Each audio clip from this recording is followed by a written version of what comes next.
Welcome in to the Standard. It is Joey and Jack. We are back, and we have lots to discuss. Let's just put it that way. It's been quite an eventful day in Steelers land on the final day of June. The Steelers make a blockbuster trade, and when I say blockbuster, you would expect, I don't know, some crazy shit. This is some crazy shit. It's with the most odd combination of players possibly of all time that have ever been involved in a trade of this magnitude in the NFL. Final details of the trade: the Steelers get Jalen Ramsey and Jonnu Smith from the Miami Dolphins in exchange for Minkah Fitzpatrick and a late round pick. I believe it's a fifth round pick. And let me just say this before I get into any of my emotions of the trade and what I actually think of this trade here. Me and Jack were talking about this. The rollout of the trade was absolutely terrible. Everyone involved should be ashamed of themselves. I mean, Adam Schefter tweets out I think it was 10:30 in the morning, around there. It's just the Pittsburgh Steelers have acquired Jalen Ramsey, and I make a post on Instagram celebrating. Everybody's happy, and then the details come out because I thought it was going to be like a late round pick. What's the compensation for Jalen Ramsey? It's Minkah Fitzpatrick straight up in a vacuum. Terrible deal. Terrible deal. I'm distraught. The Steelers have traded George Pickens and Minkah Fitzpatrick. And then, don't worry, guys, our saving grace, Jonnu Smith reunited with Arthur Smith, and we give up a pick. Jack, I'll let you go first here, but I'll just say this in general. Terrible rollout of the trade. After the emotions of it, I feel, I don't know, a little bit calmer about it. Not happy with this at all. A lot of questions about what's going on, what the direction is here, and we'll get into that later. But initial thoughts on the deal. When did you find out? Were you awake for the rollout of the deal? I guess that was terrible. I was not actually. Thankfully, I my dad woke me up and he was like, "Yo, check your phone." I was like, "Okay." I go to Twitter and I'm just like, "What the hell?" I did not expect that. I will say, I don't think it's necessarily like the worst deal ever. It's not really bad. I think we probably become a little bit better of a team for this year. I mean, like you said, the rollout being really bad originally, it was just Jalen Ramsey. Then it was like, oh yeah, we gave it Minkah. And yeah, I would agree. If it were Minkah for Jalen Ramsey straight up, I'm not doing that. It's a pretty bad deal. But the wild card and the whole thing is Jonnu Smith. It really depends on what we get from him. And I think he will actually, I don't think he's the greatest player in the world, but I do think he can produce with this offense because there's not a lot of other options. I think he's going to play some slot receiver. He's going to be like the Taysom Hill Swiss Army knife minus the quarterback. He might line up at fullback. You really never know. It's Arthur Smith, but I don't really think the trade was in a whole bad. I mean, I don't think it was the worst thing in the world. Now that I've had some time to calm down, I'm definitely not thrilled with it by any stretch of the imagination. But I'll give you some positives and I'll give you some negatives, and let me know if I'm crazy here or not. We'll start with the positives because there's going to be some negative here in a little bit. Positive for the Steelers: we don't have to pretend that Beanie Bishop is good anymore. We don't have Beanie Bishop starting slot corner. That would not be good. So that's cool. Another positive: Connor Haywood is probably getting cut. That's good. We don't need more nepotism on this football team. That's gotten us absolutely nowhere. Although you can kind of argue Jonnu Smith is kind of a nepotism hire with Arthur Smith, the way he loves him. I don't know. So, one step forward, one step back. Another positive for the Steelers here: I don't know if there is another one, quite honestly. Maybe you make yourself marginally better. I don't even know if I can say that. I don't even know if I can trick myself into saying that it makes them any better. It's kind of a neutral move. I mean, we give up an elite safety and we get an elite cornerback, and that's kind of a lateral move. Jonnu Smith, to me, I guess here's my thing about Jonnu Smith. He's had one good year, the Pro Bowl season nonetheless, 900 yards, 9 touchdowns, whatever, in the Dolphins system. Mike McDaniel scheming him up a lot of screen passes for him to, do after the catch stuff, which he's obviously very good at. Now, may I remind you, Steelers already have a tight end that they are objectively overpaying in Pat Freiermuth. They're giving him $48 million. You had to give Jonnu Smith a pay raise for him to come here. He's due a contract. You're probably going to have to pay him. You had to give Jalen Ramsey a pay raise, too, to make this trade work. You have a tight end room that's making over $20 million this year. I don't understand. I don't think Jonnu Smith will ever touch 900 yards and 9 touchdowns in Pittsburgh. If he does, I will eat my words and I will tell you guys how dumb I am and how wrong I am. But guys, I just don't see this Jonnu Smith end of it, at least aging well whatsoever for the Steelers. You fill a hole, obviously, is, that third corner. We had 2 really solid corners, I think, in Slay and JPJ, and then it's kind of thin, Beanie Bishop. We still have Corey Trice believers out there. I mean, give me a break. So this fills that, but then you have a hole in free safety and Juan Thornhill. And I mean, that's not good. Guys, a lot of Steeler fans didn't even know that Juan Thornhill was on the team. A lot of people didn't know. I mean, hand up accountability from Jack right here. He didn't. No idea. No idea. Mean, I think he literally announced that he was signing with the Steelers on TikTok Live. That's not normally a recipe for success. We used to be a proper franchise. We used to, back in the day. I don't know what Omar Khan's done to my team. I don't recognize it. Yeah. The Steelers are going for the old Ravens with Joe Flacco Super Bowl strategy, where you just create like the best defense ever, and it doesn't matter if your offense isn't that good. Except they kind of forgot about the fact that they still have like Juan Thornhill starting at safety. Derrick Henry's still going to run for 700 yards on all of our heads. Well, him and Lamar will combine for 700 yards. They usually pick one on the option, the other one just runs free. But we're going. That's like what we're trying to do. We're trying to just beef the defense up as much as possible, but it's really just not going to be good enough to actually do that. I will say, corner has been a struggle the last couple of years, so it's nice thinking about having Ramsey, Slay, and JPJ at 1, 2, 3. I mean, you can say, JPJ had a tough sophomore year. I still have faith in him, and I would have a lot more faith in him guarding or not having to be on an island with like Jamar Chase, because I guess that's what Ramsey's going to do now, I would hope. If we're getting that Jalen Ramsey, that's what I want. Darius Slay still has juice left, so that's going to be a pretty good corner room. So I guess it's nice that they're addressing a need that's been present for at least the last couple of years. Now, here's my whole issue with all of this right here is that, we tend to make fun of the Steelers a lot for being complacent here. And this is, a move where people will point to and say, look, they're not being complacent. They're going out there making moves. They're trying to get Jonnu Smith. They're going out and they're getting Jalen Ramsey. But it's like I said, they fill a hole and then they create a much larger one here. And Jonnu Smith doesn't really solve anything. I mean, let's be honest, guys. Is Jonnu going to play slot receiver? Whoop-de-doo. I mean, your wide receiver 2 is still Calvin Austin at this current moment in time.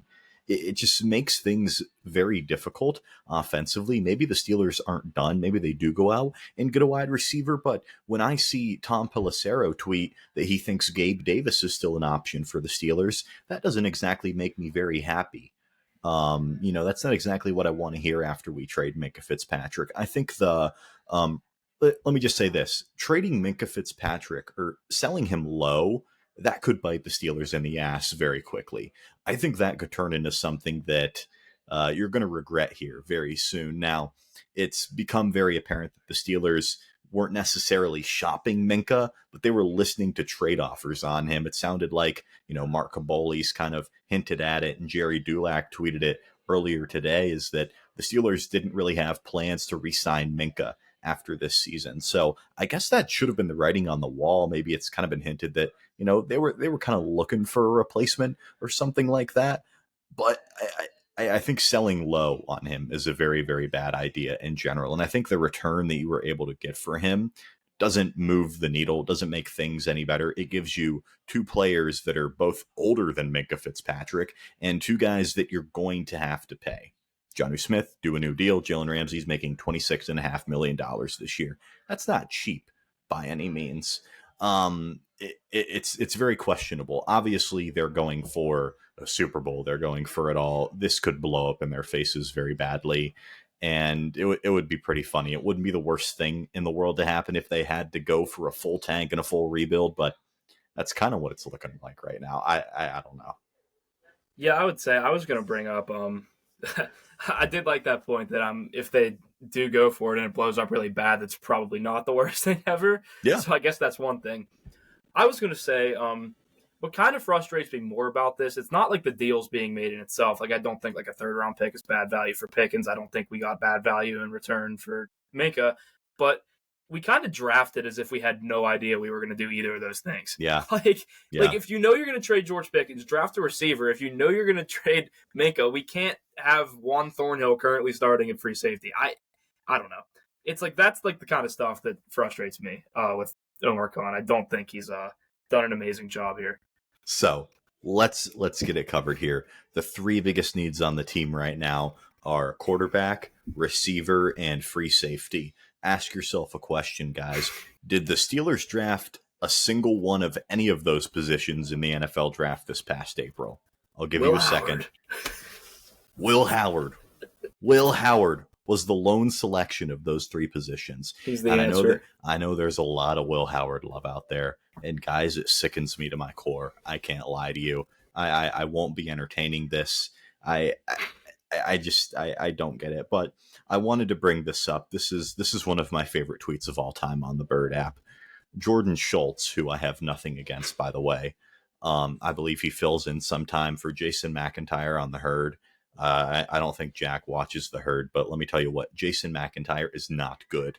Not a fan of him being a co-host. Jordan Schultz does a much better job. But, I mean, this tweet sounds like it's AI. I think if I put it into an AI detector, and I will whenever you're talking about this in a moment, I think this is AI. I'm not joking you. Here we go. The hashtag Steelers are making it clear. This is a new era of football in Pittsburgh. Aggressive, bold, and willing to build however it takes to win. Jalen Ramsey, DK Metcalf, and Jonnu Smith were all acquired in splashy trades. Making the playoffs isn't the goal. Chasing a Super Bowl is, and they're going for it. Yeah, he definitely put that shit into ChatGPT and was like, yeah, just give me a synopsis of the Steelers' trajectory after making this trade. Is this the move that makes people think, yeah, they're going for the Super Bowl? Which, I mean, like, I guess that's their thought process. But at the same time, I don't know how they can sit in their office in the stadium and think this. I don't think the Steelers are winning the Super Bowl this year. I think Jack mentioned it. You know, the DraftKings odds for the Steelers Super Bowl. Did they move any after this trade? The answer is no. No. They're still plus 3,500 to win it all, I believe. I don't know. I don't get it, guys. I think, you know, obviously they're putting all their eggs in the basket of, you know, Mike Tomlin thinks he can win with Aaron Rodgers, which is fine. You know, I still think Aaron Rodgers has a good bit left in the tank, and we'll answer some of your questions about Aaron Rodgers here coming up later in the episode. But I'll just say this. Aaron Rodgers has made it, you know, all but positive that this is his last season in the NFL. So let's say the Steelers this year, they somehow win a wild card playoff game and they get beaten the divisional, but it's close, right? It's a close game, whatever. Aaron Rodgers is still likely going to retire. That leaves you in a really, really awkward position because you have all of these old, aging, declining veterans that you're going to have to extend. And no Aaron Rodgers. I mean, you're going to be pretty late in the first round. I know everybody likes to give off the illusion that the Steelers are loading up on draft picks, that they have all these picks to use in 2026. Nothing that's going to make them go from like 24 to 10, guys, unless they give up a 27 first, which I don't think would be ideal given, you know, all the veterans on the team. Yeah. Yeah, I mean, maybe they're praying that some quarterback becomes available for trade. Again, after the season, if they somewhere, like you said, manage to somehow win the wild card game, which I think everybody knows probably isn't going to happen. So even if that does happen, it doesn't seem like we have a plan at the moment. Again, their only option at that point, if they wanted to continue to compete, would be to just hope somebody becomes available for trade, because if Mason Rudolph or Will Howard is starting next year, I can tell you that might end the streak of 9 wins, or I guess 500 or better. So it's not looking good. The trajectory is not good. I don't know if they actually have a plan. That seems to be a common theme, but yeah, not good. Yeah, so actually this AI detector, it said that it's human written. So that is Really, a real tweet. That is something that someone actually typed out. that's unbelievable. So shout out Respect them. Shout out them. for coming out with that. I mean, that takes some balls to go out and and to say that. Did you see, let me ask you this, Jack. Did you see George Pickens' Instagram story I reacting did see to that. That was pretty funny. the trade? Now this is funny. Now we have a couple of things to talk about George Pickens. I mean, obviously his youth camp, him, supposedly backing out of that, and then this company, retracting their statement, which I think is pretty funny in its own. But for those of you that haven't seen George Pickens' Instagram story, I don't know if it's deleted. It might be, honestly, if I had to guess. But the Dolphins posted Minkah Fitzpatrick's career stats. Obviously, 5 Pro Bowls, 3 first-team All-Pros. George Pickens posts on his story, "Super happy for you, broski. Back to beautiful places in life, LOL, at FittyPat21. Now, If you can see here, that story is gone. you don't follow George Pickens anymore. I just either. unfollowed him actually. Wow. Now that I thought about it, I still follow him on my personal. And I'm too lazy to go over there and unfollow him there. So that's unreal. Hey, you don't follow him on the old Buck and Believe account? I did. I just unfollowed him though. All right. Listen. I might be unhappy with the current situation, but I'm never going to stop caring. So naturally, I can't like George Pickens anymore. I think of that meme. It's like the that name of the dude holding the umbrella. It's the guy holding the umbrella. He's like, just because I'm mad doesn't mean I stop caring. Bang bang, Stiller gang. Bang bang, Stiller gang. Live look at the Steelers bandwagon. It's it's empty right now, guys. But yeah, George Pickens posted that, trolling the Steelers. Obviously, he's happy he's out. He's happy Minkah is out. And I think there's something to be said that both players that have been traded, you can kind of say that they were unhappy. Now, I never got the sense that Minkah was unhappy with the organization, but there's definitely no denying that he took a step back over the last couple of years, but I still think he has a lot more potential left in him. I think, like I said earlier, that selling him low, probably not the best of practices by the Steelers, although I guess I sort of see why they did it. Not really, but I'm trying to understand why they did it. But I think it's something to be said because George Pickens obviously got his way. That deal makes no sense other than the fact that George Pickens wanted out. Because if this team had George Pickens, I'd feel a lot better about life. I'd feel a lot better about this team and their chances of winning this year. But I won't take them seriously when Calvin Austin is wide receiver 2. I just can't do it. Yeah, I've heard this point a lot. It's funny because anybody that it doesn't wear the black and gold glasses when they talk Steelers football. The Yinzer colored glasses, as I like to say. Yeah. Yes.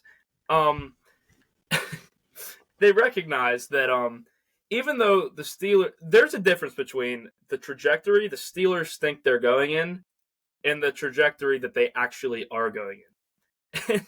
That seems, again, to be a common theme with this organization. They always think they can win. And I don't know what to chalk it up to most. I think it might be the arrogance of Mike Tomlin, him thinking he can win with Aaron Rodgers, like you said. I disagree with him, but that's the annoying and frustrating thing about watching this team play is it seems like at the end of every single season we're talking about the same thing. Like, when's is it finally fair to say I want Tomlin out? Are we finally going to say fuck this and tank? And every single year, the team still thinks they can compete the next. And it's really annoying, even though they never can. Yeah, I want to say this, though. I think there's something to be said about, maybe Minkah was unhappy or, maybe he's just really shocked at this, just as much as the rest of us, because I think it was a really uncharacteristic move by Tomlin to go out and trade one of his guys. Tomlin has his defensive guys he's had throughout his career, but if I had to point to a couple of them on the defense, it would be obviously Cam Hayward, TJ Watt, Minkah Fitzpatrick. Those were your three defensive cornerstones, and to see one of them shipped off was kind of crazy. And, everybody was posting the clips of Tomlin talking about Jalen Ramsey from previous years. Obviously, he's gushing over him. Ramsey's been one of the best corners in the game over the last decade or so. But I think it's interesting to see Minkah go and be traded. I think something may have happened. We talked about the communication issues in late January. Obviously, people are pointing to that. I don't think that means, just because Minkah got traded that we can say, yep, that it was his fault, that the secondary was off. The communication issues are all on him. But I just don't understand what happened where the Steelers were like, all right, yeah, that's Tomlin's guy, but at the same time, let's go ahead and trade him. Obviously, the Dulac tweet this evening said that the Steelers felt like they weren't getting what they were paying for with all of the splash plays. But if you're looking at interception numbers for your defensive backs and that's how you're judging them, generally not a good way to go about things. But I see what the Steelers are getting at here. They didn't feel like he was worth what they were paying him. They didn't feel like they were going to extend him. But it definitely makes me a little bit interested because this is now twice in his career that Minkah Fitzpatrick has said basically these coaches are, not playing me the right way. That's kind of what this George Pickens tweet this George Pickens story insinuates to me is that, him and Minkah have had these talks of, man, we're not being used right.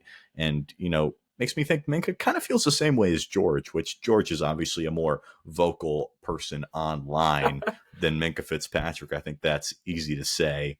But I don't know. Am I crazy here? Is Minkah perhaps upset with the Steelers, or is he just shocked? Is that why he hasn't said anything on social media? I don't know what to think. I would definitely agree. Like, there seems like there had to have been something beyond like surface level going on. Like you said, Mike Tomlin is not one to just ship away one of his guys. Like that breaks like the old Steelers tradition of the standard is the standard. I really was shocked to hear that Minkah was the piece of this trade that got us Ramsey. And I would definitely think. I mean, even if he never publicly advertised it, I would think that he wasn't happy with the way he was being used. I mean, he was an All-Pro how many straight seasons? Like 3 or 4. Yeah, I think it was like 3 and 4 years or something like that. Yeah, and then they move him to basically use him as another linebacker, which is the complete opposite of the way you should be using him because of good old I was going to say Terrell Austin, but it's probably not him. It's probably Tomlin. So, yeah, I mean, you use the guy like borderline completely out of position, and he probably became unhappy with it, probably said something. I don't believe that they traded him just because they didn't plan on re-signing him. I would really think that's not true, but yeah, whatever. Yeah, it's definitely very weird. A lot of things don't make sense here, but I kind of get the idea that something more was going on. Clearly, Minkah was a little bit upset with maybe the way he was being used. The year that he was basically used as a linebacker set the team record all time for single season tackles by a defensive back, led the team in tackles that year.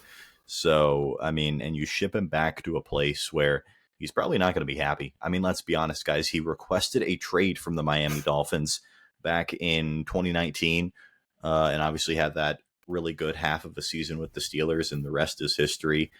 I just can't imagine that Minkah, although he's from Miami, that he's happy going back there after everything that happened. And I understand that Brian Flores isn't the head coach there anymore. It's the same GM, and the team is, I'd argue, just about as bad. I mean, the Dolphins are going to be really bad next year, guys. Like really, really bad. I mean, Tua, obviously not very good. Middle of the pack quarterback at best. Tyreek's kind of getting old. Jalen Waddle, I don't know what the hell to think of him anymore. So I can't imagine that Minkah is too thrilled to be going back to Miami. If he is happy about it, good for him. He got out of Pittsburgh. But it's going to suck not seeing him in black and gold, honestly. It does make me very sad. As a fan, 2 favorite players have been traded within a couple of months of each other. It's not a good feeling. I don't think I own a current player's jersey that hasn't been traded. That's really sad. I guess I have a TJ Watt, but it's signed. So, like, I don't really wear it, but I don't know what I'm going to do. I'm going to order an Aaron Rodgers jersey whenever they go off of pre-order. Side note, if you're pre-ordering a jersey, specifically Aaron Rodgers on Fanatics, I don't know why you're doing that. In my experience, they delay the shipment whenever it's pre-order. You have to wait until it goes off of pre-order. And then once you see it's off of pre-order, just order it because you'll get it in 3 days for free shipping. You don't got to wait for the pre-order. It's useless. Sorry. Yeah, I think the whole idea of pre-ordering jerseys is incredibly stupid. Anyway, yeah. Like what are we doing? Like you're meaning to tell me that Fanatics can't like go boot up like a trillion Aaron Rodgers jerseys like right now and just sell them? It's so stupid. I hate it. Anyway, yeah, I am definitely sad that Minkah's gone. I mean, he didn't have like the greatest season ever last year, but there's a lot of memories. There's a lot of positive memories from his tenure as a Steeler, and I'll be sleeping with my picture with Minkah Fitzpatrick from a Means digital camera tonight. Yeah, shout out Amin. Shout out Steelers Landing. Not really sure what he's doing. He told us that he won't be going to training camp, unfortunately, this year. So I don't know. We won't have any content with Steelers Landing from camp this year, unfortunately.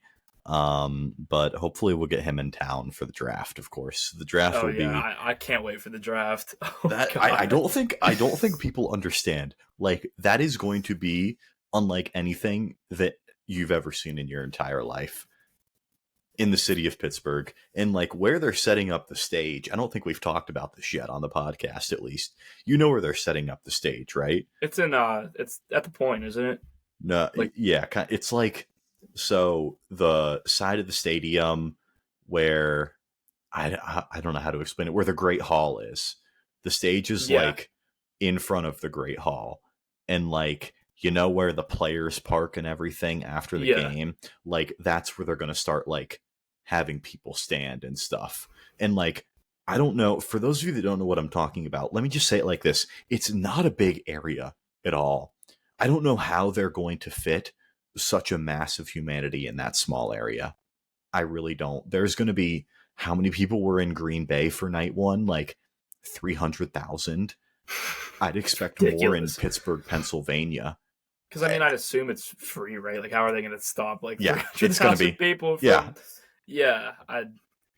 don't know. That seems so dumb to me. Like, wouldn't the point be? You know what I'm talking about? Like by the fountain, there's that massive grassy area. Like, why would you not put it there? And that's a sick backdrop, too. Yep.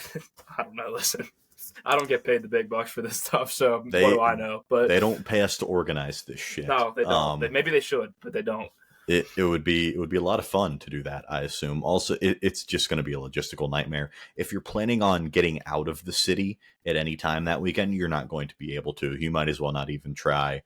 Don't really know what I'm going to do as far as staying. It sounds like a sleepover at Alex Johnson.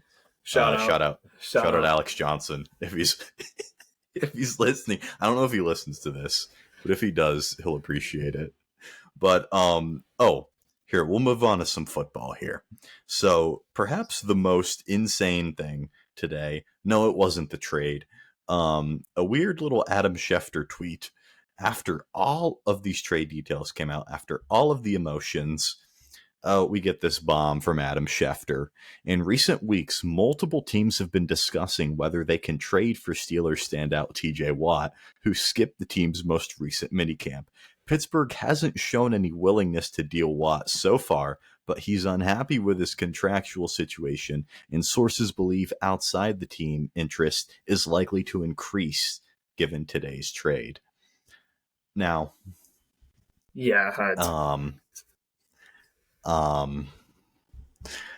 this would make no sense after, and me and Jack were talking about this a little bit before.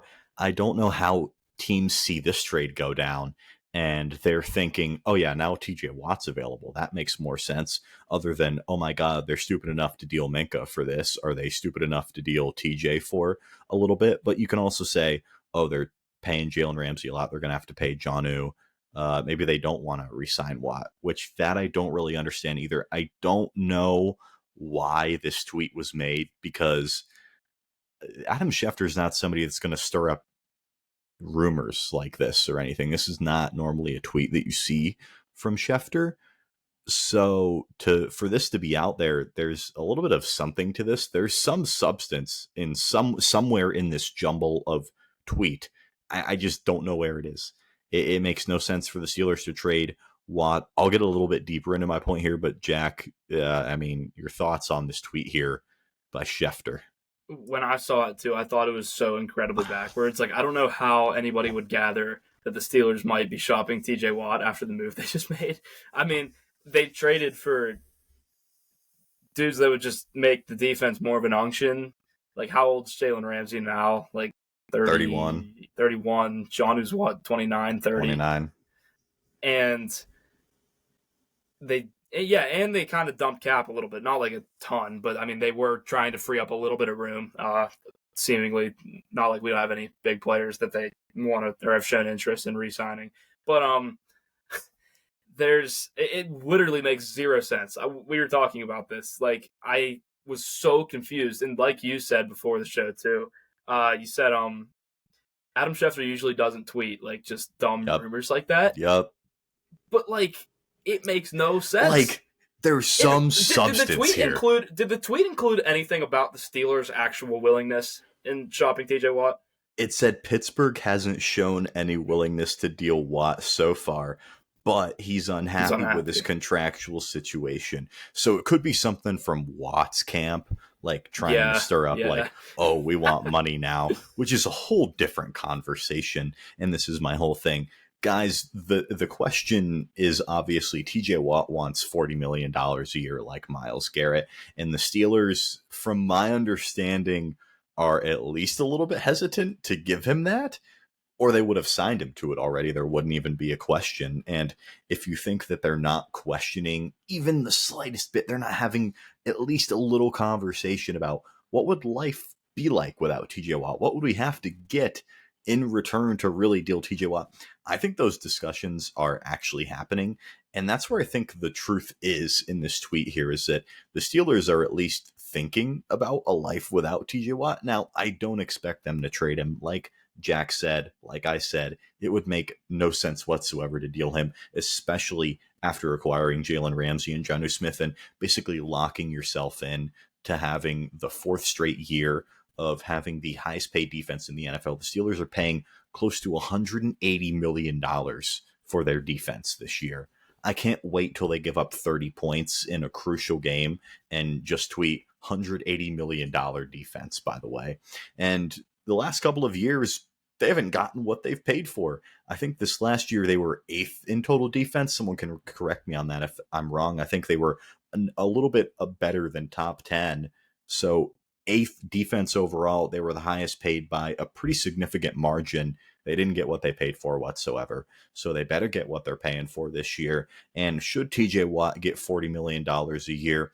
I'm on the side of no, because the Browns gave Myles Garrett $40 million a year. You know what else the Cleveland Browns did, guys? They gave Deshaun Watson a fully guaranteed $500 million contract, and it was such a bad contract that the NFL owners actually came together and colluded against Jimmy Haslam, and they're like, nobody else is doing this. We're going to teach Haslam a lesson for doing this. We hope it blows up in his face, and it did. So if the blueprint for the Steelers is to try to replicate what the Browns are doing and giving Myles Garrett $40 million a year, that's all the reason you need to not give him $40 million a year. Do I think they should trade him?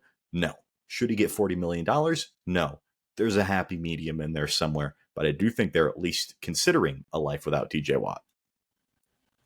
Yeah, if you want to argue that TJ Watt is worth more than Myles Garrett, I'm not going to argue with you, even though I don't necessarily agree.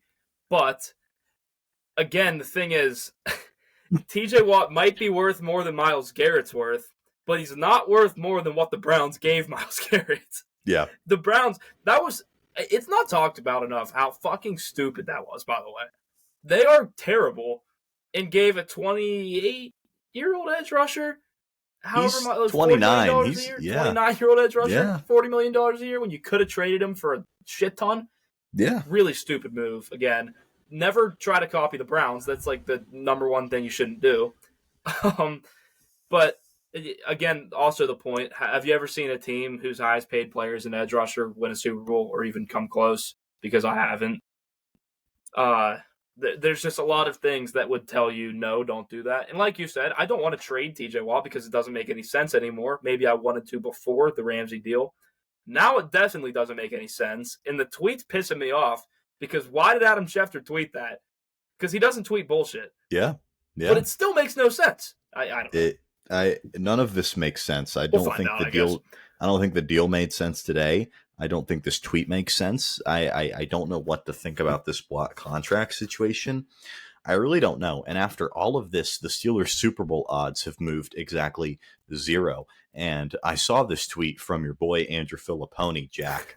Shout out. You know how many games the Steelers are favored in this season?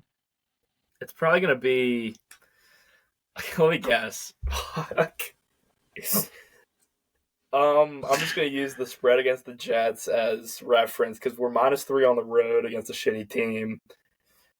I'm going to say like 8. They're favored in 6 games this year. Let's go. Now, Mike Tomlin, historically good against the spread. But, I mean, favored in 6 games, not good. Should we run through the schedule and see if this changes any of our thoughts whatsoever? Should we do that exercise we end up quick? Running through the schedule every single episode. But I mean, like, so much changes, and nothing changes at the same time. I feel like we're just in a constant cycle of absolutely nothing. All right, Jets, week 1. I still think they take care of business against the Jets. They should be Justin Fields. If we lose to the Jets week 1, there is going to be turmoil on Instagram. I can tell you that much. It's going to be really funny. There's going to be the most sickos and perverts lined up in the fucking Instagram live than ever seen before. Let me tell you what. There are still a group of people out there that love Justin Fields and still think the Steelers, messed up by letting him walk. And, albeit, I guess it's yet to be seen, they'll be out in full force. Dude, it got to the point that, like, every time the Steelers posted on Instagram, all the comments would be like, don't care, sign Fields. Yeah. Listen, if you wanted to roll with Justin Fields for, like, a year or two instead of Aaron Rodgers, like, okay, but, like, why is it getting to that point? Like, he's not that good. I would go as far to even just say he's not good. I don't know. He's got aura, dude. He's got aura. The people love him. I don't know. He's not, but the people love him. All right, Seahawks at home. This game is such a fucking doozy. I don't know. I think we'd win that game. It would be really Steelers to start off like kind of hot too, then just like yeah.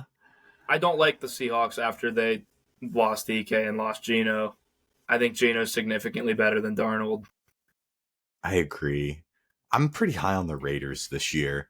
I put out a tweet saying that I think Denver's the worst team in the division because they have the worst quarterback. And that hit Broncos Twitter. That was not well received. But I'll stand on it. Listen, I agree that Geno is definitely better than Bo Nix. I still think I'd probably take the Broncos over the Raiders, though. I don't know, man. I don't know. I mean, listen, I could definitely see the Raiders defense. The Raiders' defense could literally end up being Max Crosby and friends. Like it could be really bad. It could be terrible.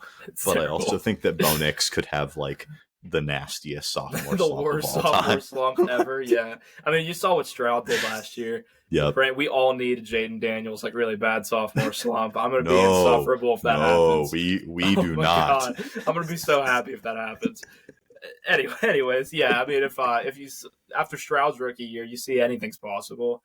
I mean, after Anthony Richardson's super encouraging rookie season, he had a pretty bad slump. So it's nothing to worry about, really. But yeah, Anthony Richardson, future Steeler in 2026. Okay, listen, if Rodgers retires and we if we lose in the first round of the playoffs and Rodgers retires and they're like, fuck it, we're gonna get Anthony Richardson, that would make me the happiest man on the planet. You know what? This trade also taught me today.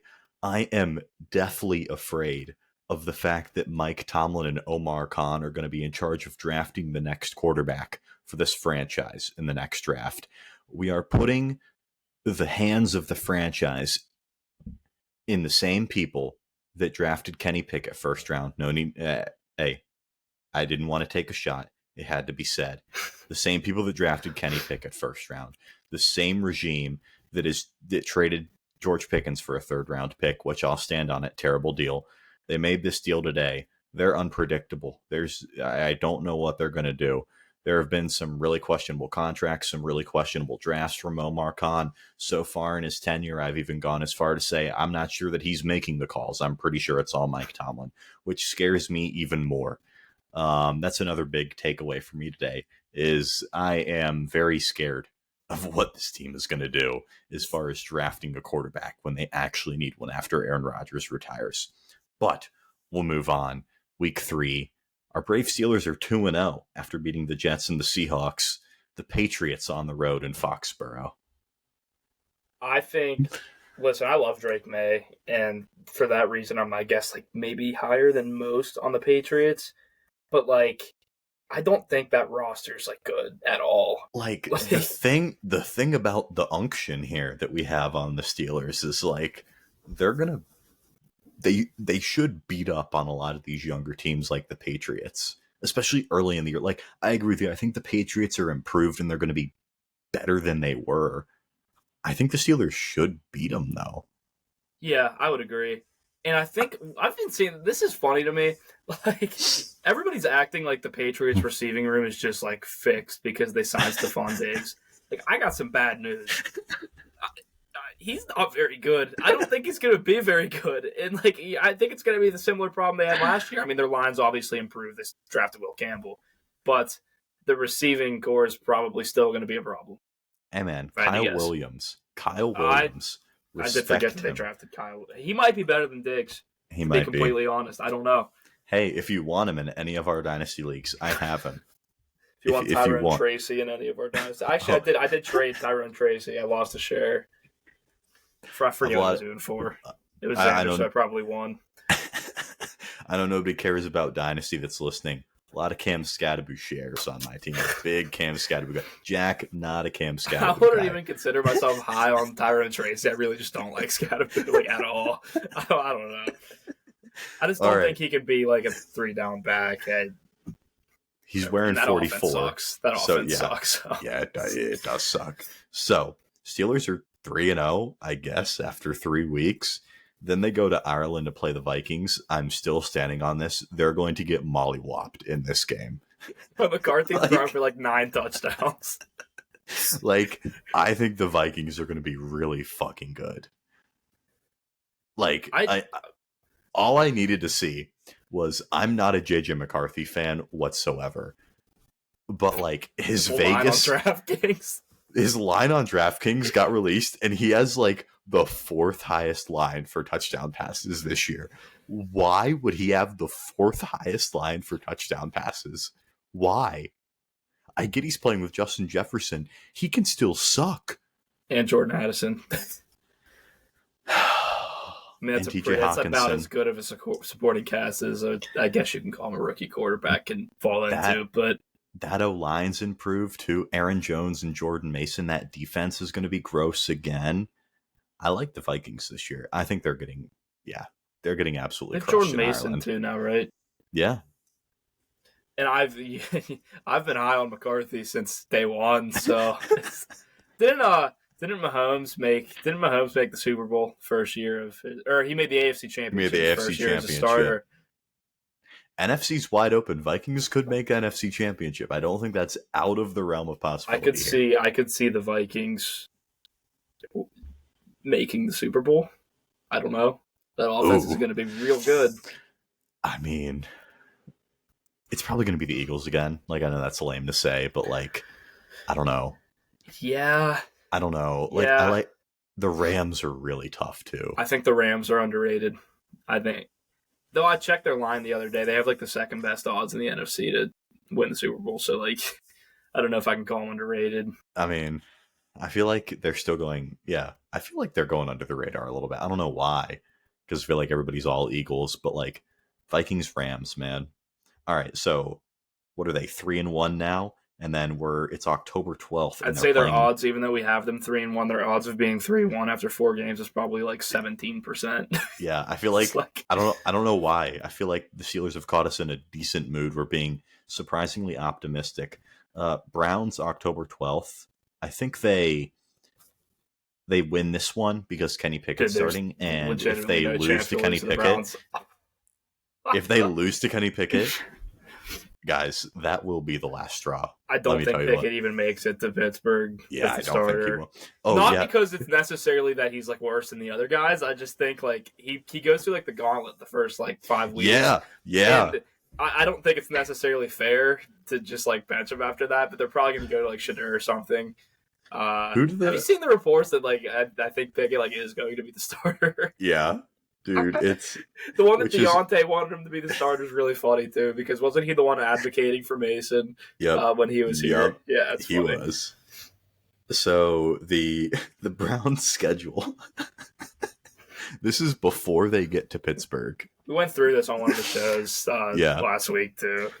Yeah, shout out Jack, newest 93.7 The Fan intern. We'll talk about that at the end of the show. But here's the Browns schedule, the first month of the season. Opening weekend, they have the Cincinnati Bengals. Then they turn around and play the Baltimore Ravens. Then they play the Packers. Then they have the Lions and the Vikings. I don't think they win any of them. I would agree with you. I don't know if they'll win a game the entire season. They're going to be that bad. It's hard to say that they're going to win. Like, I don't know. They might have the one pick in Pittsburgh. My record prediction's like 3-14. I can't wait for the NFL prediction show. That's going to be a good one. I can't wait. Oh, it's like that. It's so far away. I know, but I'm so excited. It's going to be good. I need football back so bad, dude. I miss it so much. I don't miss it on days where the Steelers do dumb shit like this. But remember the shitty weather Browns game last year? That was incredible. Yep. When we lost to Jameis Winston. Yeah. I love snow football just as much as anybody else, but I cannot fathom like enjoying that game. That game was an absolute disaster from start to finish. And George Pickens had a crash out at the end. So what are our Brave – they're 4-1, and it's October 16th. They play the Bengals on the road, Thursday Night Football. That's an L. That's got L written all over it. We're splitting with the Bengals. I don't really know which way it's going to be, probably. We're splitting with everybody in the division, but Baltimore might sweep us. I'll say that. Yeah, they're going to. Unless they bench their starters in Week 18, they're sweeping us and winning by 14 points both games. I'm just calling it how it is. I know we joke Jack is a Ravens fan. I sometimes think he is. They're going to kick our ass, bro. Like they're so much better than us, and like everything. Maybe not. No, they're Ravens, probably better at receiver too. They are. They probably are. They are the odds-on favorites to win the Super Bowl. Yeah. And I see why. Like they probably have the best offense in the league. They probably have they have the best defense in the league too. Dude, one of these years, Lamar is going to break through in the playoffs, and it's going to have the entire Steelers fan base in shambles. I really don't want it to be, but guys, it could be the Ravens' year. They're so stacked. I think it's going to be the Ravens and Bills in the AFC Championship. I think this is the year Mahomes falls short of the AFC Championship. I don't know, dude. Like, I'm such a Mahomes guy. I am too. But I think, like, at some point, like, they think they can just win, letting him go out there with, like, a bunch of scrubs around him. I mean, he gets Rashee Rice back, which is definitely a help, but I think one of these years is going to end up falling short. Could be the year. I don't know. The Ravens are going to be a hard out this year, though. So we're at we play the Packers at home, Sunday Night Football, Aaron versus the Packers. I feel weirdly optimistic about this game. Aaron Rodgers against the Packers. This is going one of two ways. We're either winning or we're losing by like 30 points. Do I smell the Steelers 5-2 right now? Going to play the Colts? I could easily see the Steelers starting the season like 7-2 and then just like shitting themselves like always. So I have them. They should beat the Colts. They should. We are not losing to Daniel Jones. I mean, if Anthony Richardson starts, we're probably going to lose by 47. But Yep. I'm kidding. That But makes perfect sense, though. He was actually tearing us apart. It was the only part. It was the only portion of the season last year where he looked good. Was those like 2 drives he played against the Steelers? He like tore us up for like he was like 7 for 7 for like 100 yards and like a touchdown. It's bad. So here we go. Steelers 6-2, and they play the Chargers on the road Sunday Night Football. That's a loss. Even the though Chargers. It's no, it's not a home game. It's no, it basically is. Oh yeah. I know what you're saying. I think the Chargers are going to be tough. Like, really, they're going to be good. They're going to be good. I mean, they could have a better record than the Chiefs. I'm not going to predict that in the season predictions. I will have the Chiefs winning the division because I'm not betting against Patrick Mahomes. But I think the Chargers could give Kansas City a run for their money. And if it's going to be any year, it's going to be this year. Bengals will give the Steelers a win because I do think they're going to split with the Bengals. Joe Burrow will be hurt at this portion of the year. Joe Burrow will be hurt. The defense will be in prime, giving up 50 points a game mode. So they're 7-3. I don't understand why people are high on the Bengals. I don't think they're going to be that good. There's 2 sides of the ball. They're the same thing as last year, except objectively worse. Yeah. It's I don't get it. Bears on the road in Chicago. They're losing that game, no doubt about it. Bear down. Caleb Williams breakout. That would be a really, really like Mike Tomlin Steelers game to somehow win that game. It would be ugly too. It'd look ugly. Aaron Rodgers doesn't lose to the Bears. You know what? But I would agree if I had to put my money on it. I think we're going to be like 5-point underdogs in that game, 6-point underdogs. So yeah, maybe. Yeah, I don't know. We're going to lose probably.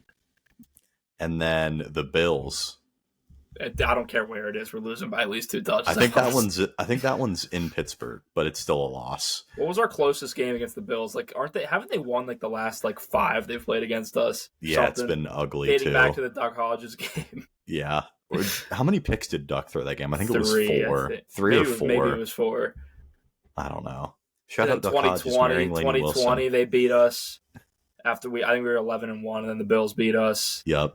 Sunday night. Yep.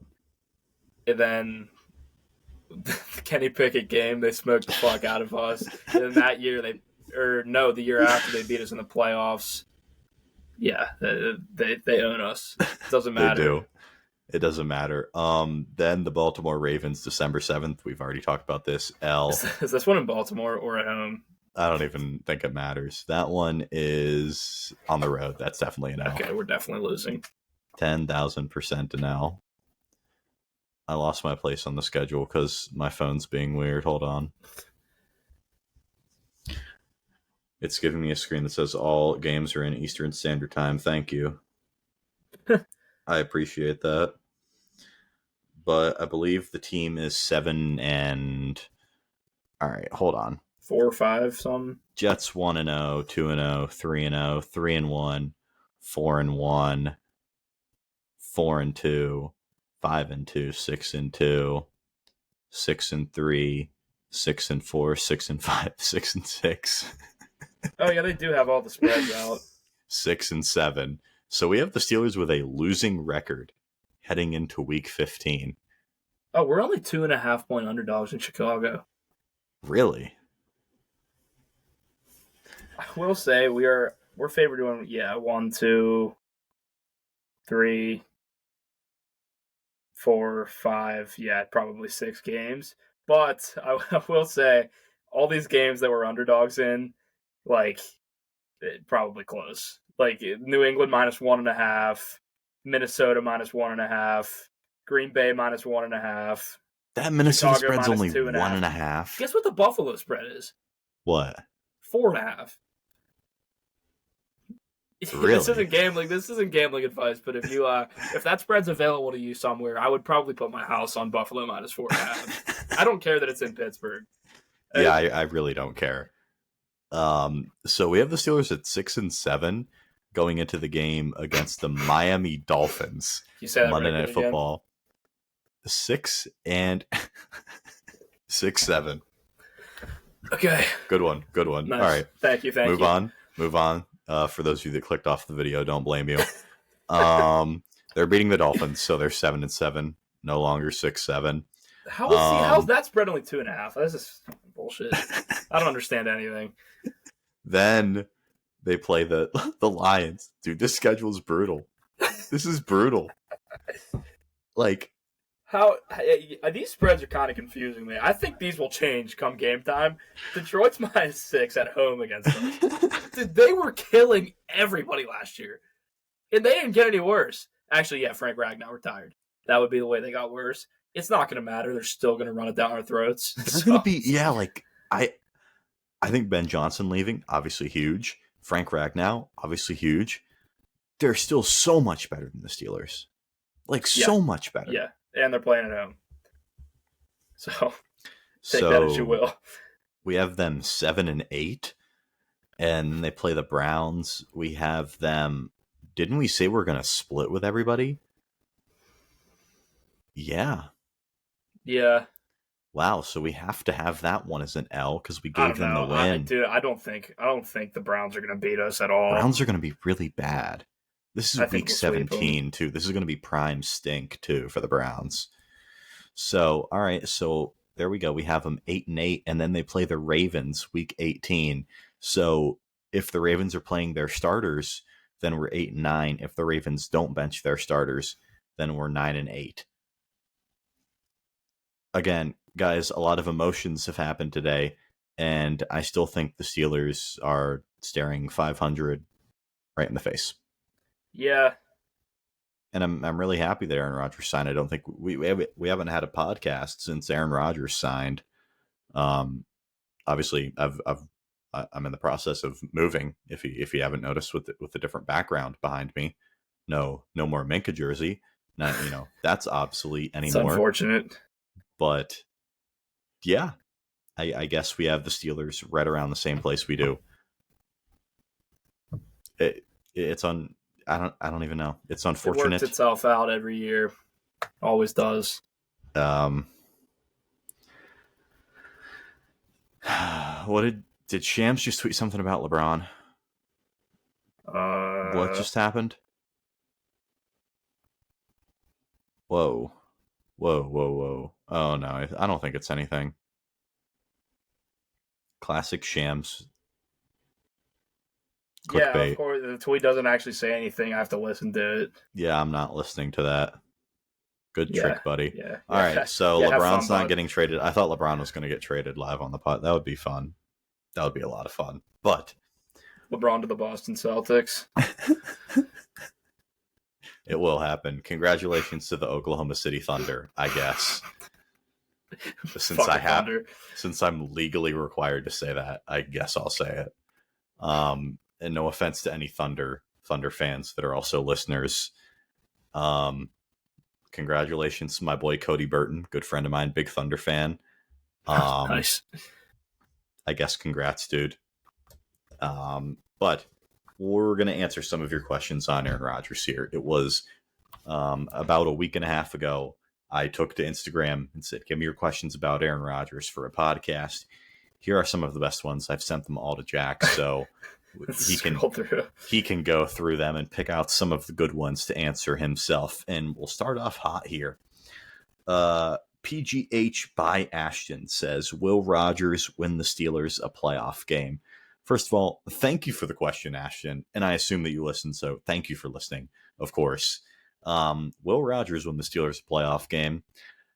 I mean, that's the plan. Do I believe that? Let me answer it like this. Do I believe Aaron Rodgers has enough in the tank to potentially go on the road against an AFC opponent and win a playoff game? Yeah. If the draw is good, if they're playing the Bills, Ravens, or Chiefs, probably not. If they play a team like the Texans or the Chargers, and that's kind of what the Steelers are looking at, because they're not going to win the division. Obviously, I think Baltimore is going to win it again. And if anybody's really upset that we're saying that, I mean, look at Baltimore's roster and look at ours, and just tell me what you think. I'd love to talk about that. If we beat the Bengals last year, would we have played the Texans instead of the? Yes.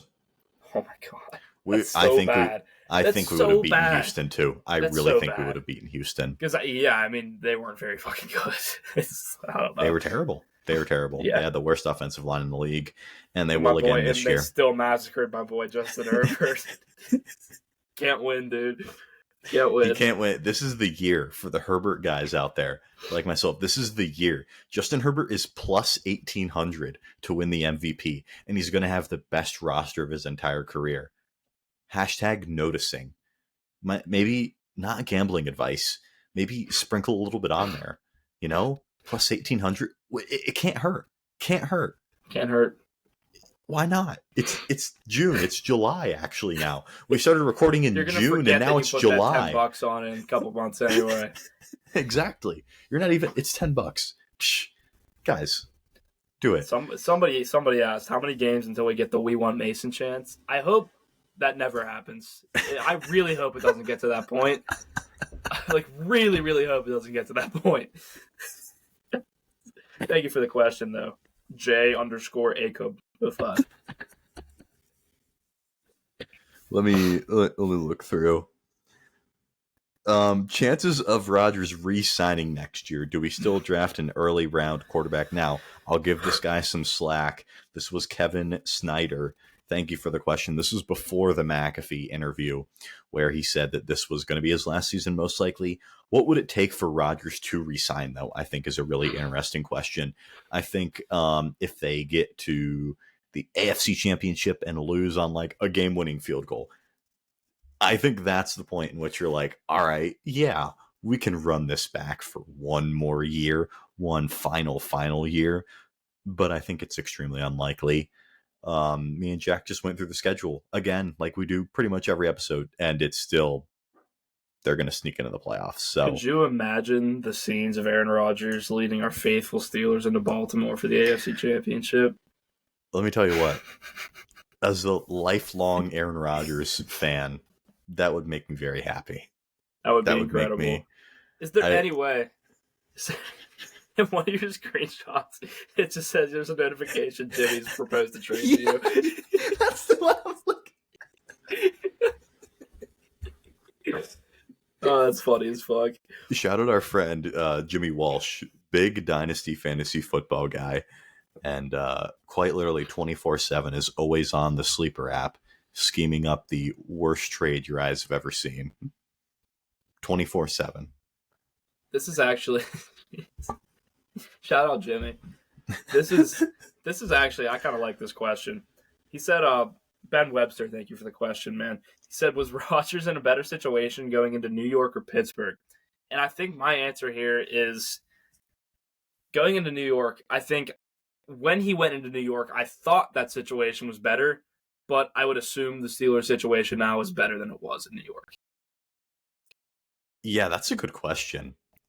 I think you answered that perfectly, actually. Like, I definitely thought the Jets were going to be awesome that year, and we'll never know because obviously Rodgers tore his Achilles. But I think the situation now with the Steelers is more ready to win now, if that makes sense. So I think the answer is the Steelers because obviously you have the unction going on defense. You have the highest paid defense. You have a shiny new $150 million wide receiver. You have two tight ends for whatever godforsaken reason. By the way, 2 tight end contracts, complete and total malpractice by the Steelers. They should all be ashamed of themselves for letting that happen. That's really bad. Don't care that it's Arthur Smith's guy. Wait, you mean 2 tight end sets don't work anymore in the NFL? I would have never guessed that. I mean, guys, has Aaron Rodgers been known for utilizing tight ends in his career? The answer is no. What's the best tight end he's ever played with? Jermichael Finley was the most productive. Nice. And this is just not a guy that uses 2 tight end sets. It's an awkward fit. Slot receiver maybe, but I mean, goodness. So shout out Cody Burton, Big Thunder fan, close personal friend of mine. Is that the Hail Mary one? Yes. Which Aaron Rodgers Hail Mary is your favorite? I mean, the easy answer is he turned 32 yesterday. Does he have a vintage moment in him? But I will never. What? What's your favorite? It's not the playoff game? No, I mean, that's what I was getting to. Is I love the he turned 32 yesterday. Does he have a vintage moment in him? I think that's the most iconic. But the playoff game, I used to always say when Rodgers is rolling out to his left, you got to call it a day. It's over. Because, I mean, he threw it to Jeff fucking Janis, too. I mean, maybe we're Who underestimating. had more yards on that catch than he did. Or he had more yards on that drive than he did the entire regular season. Yeah. I think maybe we're underestimating, Aaron Rodgers' ability to work with receivers who have done quite literally nothing in their career. Because that's all the Packers gave him. Maybe we're underestimating him there. I don't know. But yeah, that one's easily my favorite Hail Mary. I remember watching that. I had a baseball game the next morning. Yeah. I think it's probably when this might have been before Little League. I'm young. Wow. I know. I get it. It's whatever. But I remember my mom was like telling me to go to bed, and I was like, hold on, just like I want to see if he pulls this bullshit off. It was insane.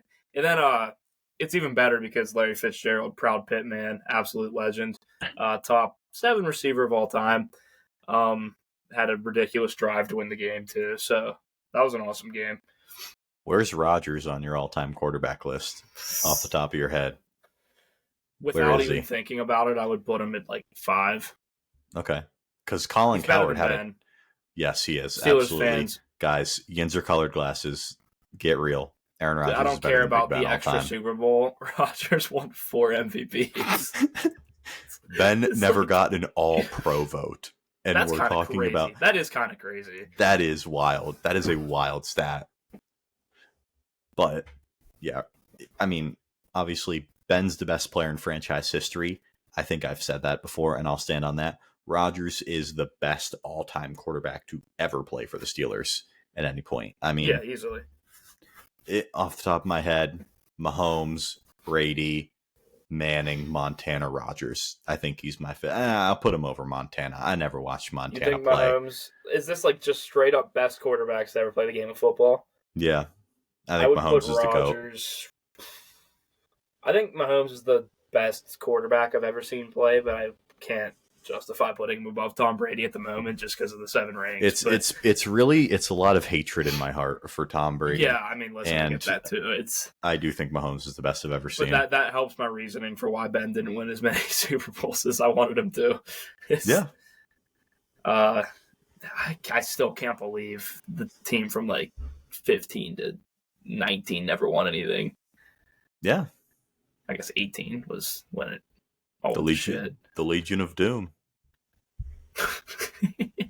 That was maybe the worst secondary ever put together on a playoff team. Robert Golden. I always wonder what Robert Golden is up to, and I think I connected with him on LinkedIn. I think. Oh yeah. I don't know who sent that to me, but shout out whoever sent me Robert Golden's LinkedIn. Great shout, phenomenal shout, phenomenal. You gotta do better than that. I have one here. Would we be better if we had GP and Rodgers? I'll answer this in one word. Yes. Yes, probably. Would you rather have on this year's Steelers squad, knowing everything Pickens you know now? Round pick? The choice is yours. Who puts up more yards this year? George Pickens or a 3rd round pick? A future. That's a great post idea. Great post idea. I'm gonna make like a Steelers like stats leaders like post. And it's gonna be like receiving leader, like 3rd round pick, 2026 3rd round pick. Oh my god. Man, a lot of these questions, guys. Let me tell you what. I'm trying to find ones that are like unique and not like ridiculously off the grid. When is it our turn to be happy? That's a great question. By Callus. I like this one. He said, I love the wording here. Do you think if we have a run game, you think we have a complementary football team? I guess it depends on how you define complementary.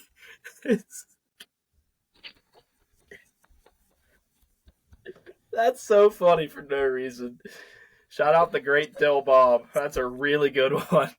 Complimentary football. That guy is always in the live. Shout out him. This is what the Steelers strive for. Complimentary. We used to win Super Bowls.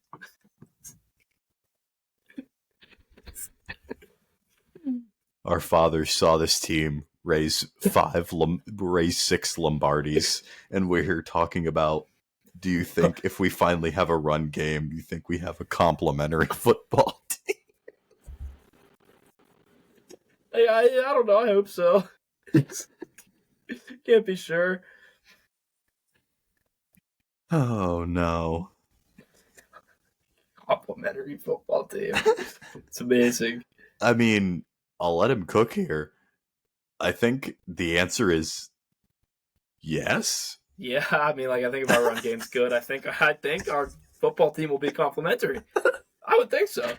I would argue yes. I'm finding the definition of this word right now. Let's see. I think in general, going into the season with Jalen Warren and Caleb Johnson, not the worst thing in the world.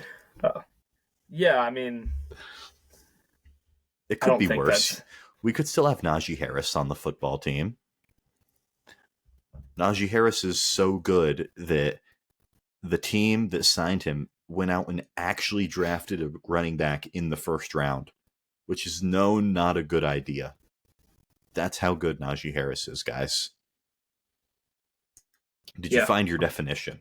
Yeah, it's it's expressing a compliment, praising, or approving. So is our approval rating above 50% if we have a good run game? I would say, yeah, probably. I think I would be moderately satisfied if we had a good run game. So what would have to go right? What would have to go right for us to make the AFC Championship? How many things? Like how many wild cards we'd have to hit on? Broderick Jones needs to turn into a stud.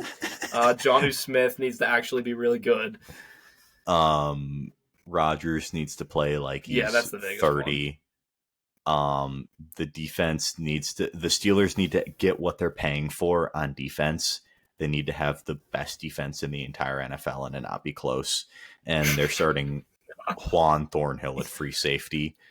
So I have serious concerns. Everybody was like, "Oh, we're signing Justin Simmons." Guys, let me tell you what. There is a reason that Justin Simmons is still a free agent in the big month of July. 86 overall in Madden does not make him a good football player. I promise you. An 86 overall star dove does not mean he's a good football player. This is a good question here from Zachary Clark 18. Do you think Rodgers was the best option? No. Well, the way to put this is, at the time we signed him, yes. Yes. But before that, there were plenty of better options, in my opinion. Plenty might be a stretch. My number one option would have been Geno. I think. Oh, dude! Given if what we could have given Geno Smith, I can't believe we could have didn't given do that. up a third-round pick for Geno Smith. I can't believe we didn't do that. Guys, that is a third-round pick for a borderline top 10 quarterback in the NFL. I don't care that they had to pay him $40 million. I could not care less. This is all assuming we're competing, because my number one option would have been something that nobody's going to like. But Geno would have been the best option if you're competing, especially if you're going to go trade George Pickens for that third that you give up for Geno right back. Our wide receiver 2 third-round pick. Yep. Right. 2026 third-round pick, wide receiver 2. Yeah. I'd say maybe the second best option was Darnold. Probably. I think Darnold's still better than Rodgers. Might be close, but I mean, he won a lot of football games with the Vikings. He had a really good supporting cast, but I'm not going to completely write him off. So I would say no, Aaron Rodgers wasn't the best option, but at the time we signed him, yeah, he was the only option. Yeah, I mean, I really have nothing to add there. That's the perfect way to answer that. Is there anything else? Realistic season totals, 4,000 yards. No, let me say it like this. 3,957 yards, 23 touchdowns, 7 picks. What was Russ's ratio last year? Oh boy, that's a great question. Let me look that up. I don't think it was. It was probably better than you'd think, if I had to guess. It Just probably because is he a little went bit through a better. stretch where he was pretty good. 2,400 yards, 16 touchdowns, 5 picks. Yeah. That's not as that's not bad. That's not as bad as I remember, at least. Yeah. Fucking Russ. It's because he had that game against the Bengals where he threw for like 400 yards and 3 touchdowns. And like, it got bad after that. But was that our last win? Or was the Browns? No. Or no.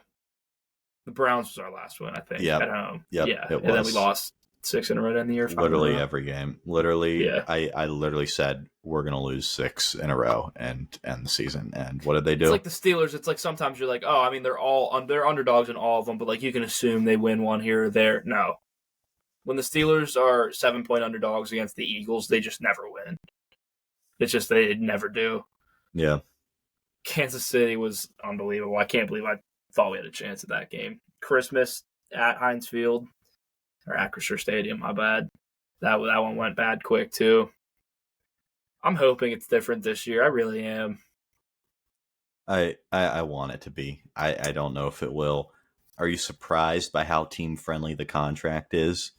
Not really. I think he made it pretty clear that he was going to take, a pay cut, I guess, by his standards to play for one final year. Especially after the McAfee interview, which these questions were submitted before the McAfee interview, where he said this is all about, like having one final year, one final run, a chance at the Lombardi. And they're building this entire roster around Aaron Rodgers, which I understand there's a lot of frustration. Like, why are they building around Aaron Rodgers for 1 year? I don't really know, guys. I don't know why they're trying to, construct this roster all around Aaron Rodgers and going for 1 year. It's not Steelers like. It really goes against everything that any team should stand for. But are they going for a rebuild? Are they, not scared for it to blow up in their face? That's kind of what I'm thinking here. That's kind of what I'm thinking, I Yeah, guess, is I how would I'll agree. answer that. There was one more I wanted to answer here. How much control does Aaron Rodgers have when it comes to the front office? I wouldn't say any, because Mike Yeah, Tomlin owns that entire front office. If the question is how much say does Mike Tomlin have in the front office, he about has all of the 100%. say. He has all of the say. Omar Khan is merely a front to Mike Tomlin, is kind of what I'm thinking at this point. Mike Tomlin's the front man. Yeah, he is. It's like, you know how Los Pollos Hermanos was the front for Gus Fring? That's kind of like, that's the Omar Khan and Mike Tomlin relationship. It's all a front, guys. Everything's a front. But thank you for your questions. I like doing that. I like the mailbag, the Aaron Rodgers mailbag. Good. We'll have to get a mailbag on this Yeah, trade for next episode. yeah, That would be really funny. But George Pickens and his youth camp, as we wrap things up here. True Edge Sports put out a statement last week saying, George Pickens was not responsive. He canceled on a youth camp, and they were upset. And obviously, everybody's upset with George Pickens. A lot of Steelers fans don't like him for one reason or another, especially after that trade, for the way he's called out the organization, things like that. But I always thought it was very weird how, they're saying he wasn't communicative. First of all, why are you signing your kid up for a George Pickens youth camp? I'm the biggest George Pickens fan probably left in the entire world. And I don't think that a George Pickens youth camp is the place that you're sending your player to get actual instruction. I don't think that's what you're looking for.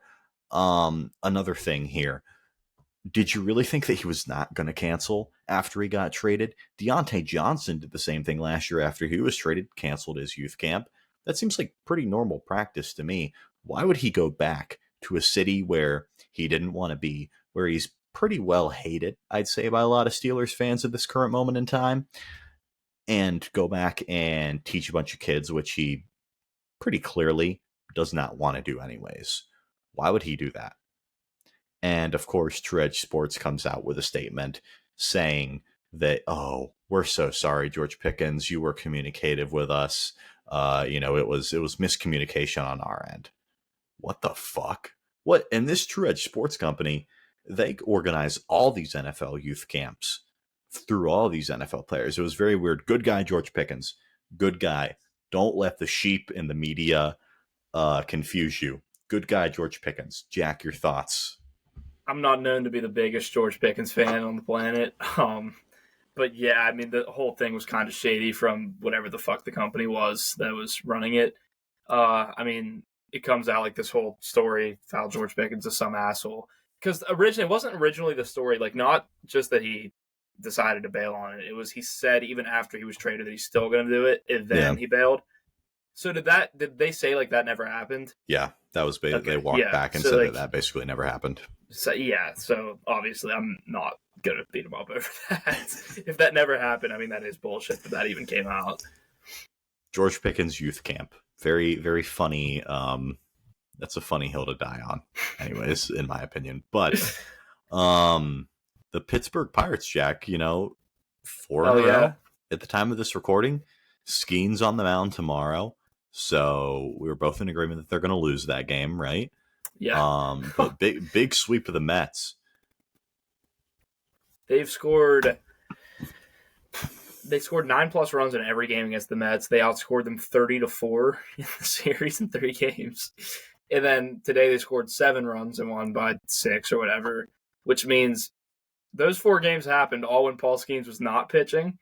So you can do the math and take an educated guess on what's going to happen tomorrow, or I guess as you're listening today. I got some Mets intel from my personal Mets insider Devin Anderson, who said that the reason that the Pirates swept the Mets is because the Mets pitching was hurt. Shout out the Fire Sports Takes pod. That was his reasoning. I think their one starter that's got hurt the game before the Pirates series, so he wouldn't have pitched anyway. Yep. Yeah, there really is no excuse for getting outscored 30-4 in a 3-game series by one of the worst teams in baseball. That's, by the way, that's like the first time that a team's ever scored like at least 30 runs in a 3-game series and held their opponent like under 5. It's like the only time in MLB history it's ever happened, dating back to like 1850. It's really funny. Well, the Pittsburgh Pirates, how many games are they under 500? Like 14 it's now? Like 4. I think it's 14. I think it's 14. I think they're 36-50 now. They are, 36-50. Well, they're going to sell at the deadline. So definitely. Yeah. So, I don't know. Pirates trade incoming. Maybe another Steelers trade. I don't know. I don't know who tweeted it.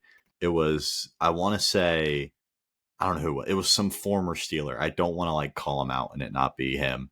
But he tweeted, "I'm almost pretty sure the Steelers aren't done quite yet. Stay tuned."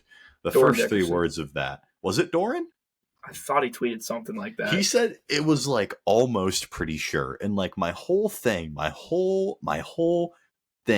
is almost pretty sure. What does that mean? Like, do you know something or don't you? Don't do that. Don't do that. Almost pretty sure. Yeah, it was Doran. I love almost Doran. Pretty sure the Steelers aren't done. More to come. I've not met him yet, but another proud 93.7 The Fan member. I mean, Doran and Adam Crowley. Adam Crowley, U92 alum, just like myself at WVU. Shout out the company. But Jack, intern Jack, newest intern at 93.7 The Fan. Congrats. How's it been? Give us the intel, the experience. You can listen to Jack. He's on the afternoon show with Pony and Muller every day from 2 to 6 p.m. Yes, if you listen to the show from 2 to 6 and you hear intern Jack, they are talking about me. So if you have listened to the show and heard my name, I actually was on air. I had a segment introducing myself Monday last week. So if you want to go to that, the Odyssey app, it's free to make an account and go listen to The Fan.